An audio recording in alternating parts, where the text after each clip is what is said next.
Ay nako, Skyway sukat. Going north. Ito kami, Skyway. Mabilis sa baba. Antulin sa baba. Bakit ang Skyway ganito? Dapat sisantihin itong mga nasa traffic ng Skyway eh. Ang mga devices nyo para umandar ang traffic, nagpapatigil lalo eh. Ayan, yung nasa galing Alabang, matulin. Ayan, tamo ayun matulin siya. Pero yan, i-merge nila sa Buendia yan. Malamang to sa Buendia traffic nito eh. Kung hindi sa Buendia, dito sa Magallanes kasi nagme-merge, wala nagma-manage.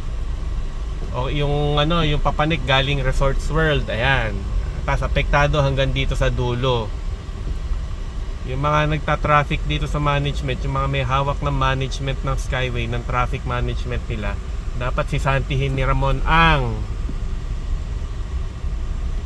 araw-araw ganito. Pero pag kinano mo, maluwag naman, sabihin lang sa'yo volume. Hindi, mismanagement to, hindi to volume.